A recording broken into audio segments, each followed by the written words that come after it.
Les philosophes qui ont spéculé sur la signification de la vie et sur la destinée de l'homme n'ont pas assez remarqué que la nature a pris la peine de nous renseigner là-dessus elle-même. Elle nous avertit par un signe précis que notre destination est atteinte. Ce signe est la joie. Je dis la joie, je ne dis pas le plaisir. Le plaisir n'est qu'un artifice imaginé par la nature pour obtenir de l'être vivant la conservation de la vie. Il n'indique pas la direction où la vie est lancée. Mais la joie annonce toujours que la vie a réussi, qu'elle a gagné du terrain, qu'elle a remporté une victoire. Toute grande joie a un accent triomphal. Or, si nous tenons compte de cette indication, nous trouvons que partout où il y a joie, il y a création. Plus riche est la création, plus profonde est la joie. La mère qui regarde son enfant est joyeuse parce qu'elle a conscience de l'avoir créé physiquement et moralement. Le commerçant qui développe ses affaires, le chef d'usine qui voit prospérer son industrie, est-il joyeux en raison de l'argent qu'il gagne et de la notoriété qu'il acquiert?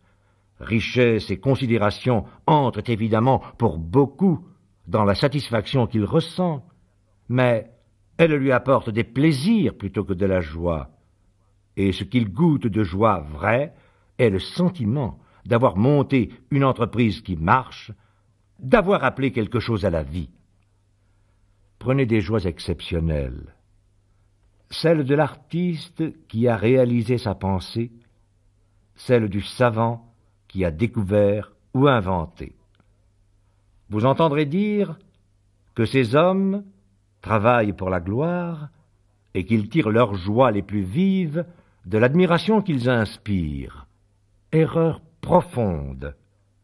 On tient à l'éloge et aux honneurs dans l'exacte mesure où l'on n'est pas sûr d'avoir réussi. Il y a de la modestie au fond de la vanité.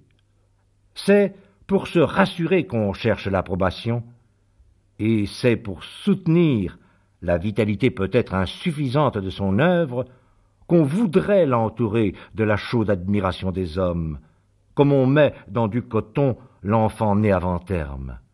Mais celui qui est sûr, absolument sûr d'avoir produit une œuvre viable et durable, celui-là n'a plus que faire de l'éloge et se sent au-dessus de la gloire parce qu'il est créateur, parce qu'il le sait et parce que la joie qu'il en éprouve est une joie divine. Si donc, dans tous les domaines, le triomphe de la vie est la création, ne devons-nous pas supposer que la vie humaine a sa raison d'être dans une création qui peut, à la différence de celle de l'artiste et du savant, se poursuivre à tout moment chez tous les hommes?